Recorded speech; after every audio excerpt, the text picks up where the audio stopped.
Okay guys, we're gonna go ahead and get started with a different type of video. This is the type of yarn that I have, and this is the packaging that it came in. I wanted to get a nice little red, so we're gonna go ahead and get started. And we're gonna be making a blanket today. So a few of the other type of videos that I've seen when creating this knot, they kind of go a little bit fast, so I just wanted to really slow it down for you. I'm gonna take one finger and make this loop. Make it a little long, but not too long, because a portion of this you're gonna end up cutting off. The least amount that you can cut off, the better. You're gonna put the short end over the long end. This is attached to my ball of yarn. And then you're gonna hold this end down, pick up the loop, put it over the long part, and you're gonna pull this out. And now you have a knot. Now, I like to always do my best to make my knot smaller, so you can always do that. I prefer to make my knot smaller and that end part smaller, so you can do this, hold that down, and then tug, so then it's nice and tight. I have a tendency to leave this part on so that if I stop and come back to it, I know the starting place. And then the next step, you're gonna have your fingers like this, and now this is like making that baseline. So a problem that I noticed that I had when I was making my first few blankets, I would twist the entire knot. So you have this first knot, you're gonna take this, do that. You're gonna put the long end into the loop, and you're gonna go in.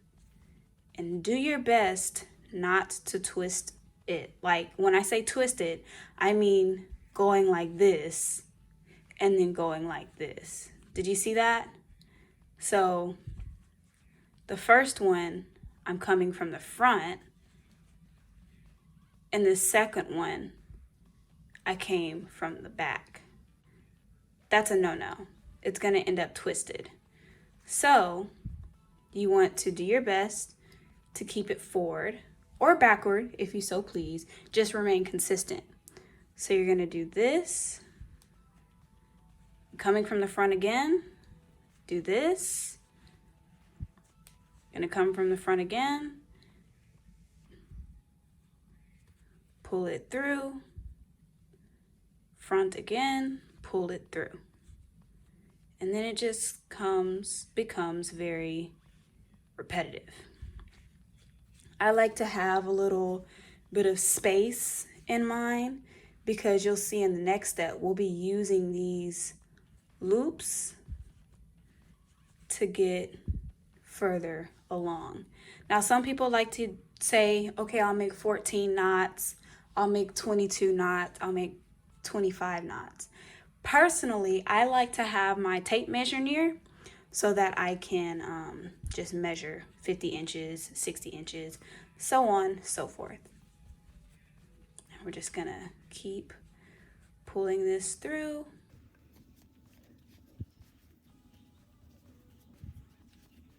And always find what works best for you. I like to do this in a pastime, watching TV, on my lunch break, just something calming. This is very calming for me. And then you get to make nice things for your family, stuff like that. So this part might get sped up, which is fine.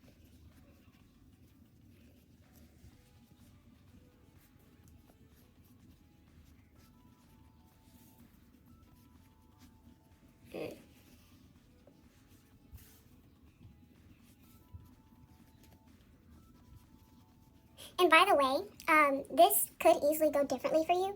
I am right-handed. I am going to try with my mom teaching her so that I can gain a better understanding of teaching an individual that is left-handed. Because of course, you may be, I'm right-handed, reminder, you might be doing something like this instead. So just keep that in mind if anything that I'm doing is confusing you. And see how I messed up right there? That loop that I need is on the other side. So I'm going to take that apart and keep going. It seemed as though I did it on the back side. And you see how this kind of looks like a braid? That's what you want. And you also see how it's not twisting on me. I should have shown y'all, because I've actually taken this whole thing apart because it was twisting. And when it twists on your base, it ends up twisting, well, buckling, I should say. And it's not the prettiest look. So, now that we've gotten this far, I'm going to show y'all how to start building upon that blanket. Now, something that I have a tendency to do, when I get right here, I twist this so that I have the longer side on the top, what I will call the top. And line out the loose part on this part. So, you see this loop that we created? You're gonna push it through, and that's it. Push it through, and then try to remain consistent with the size of your loops. That is very important. So keep that in mind. I'm gonna fast forward through.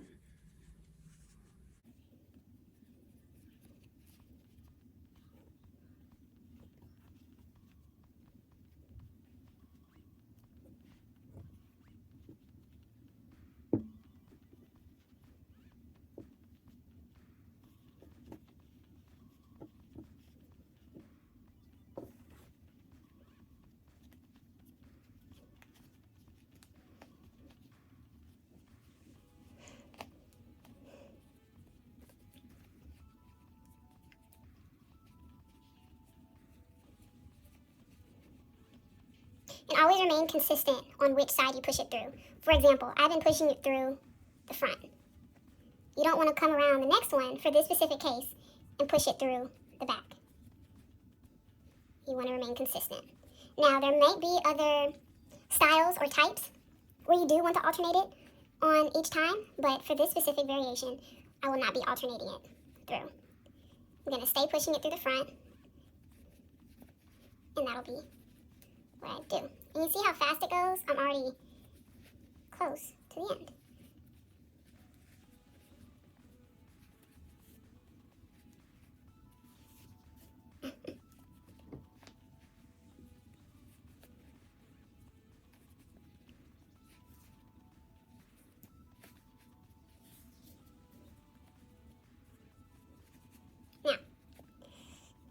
Now this gets different and then stays consistent for the remainder of making the blanket until you get to the cast off part, which we'll go over in another video because I have to finish making this.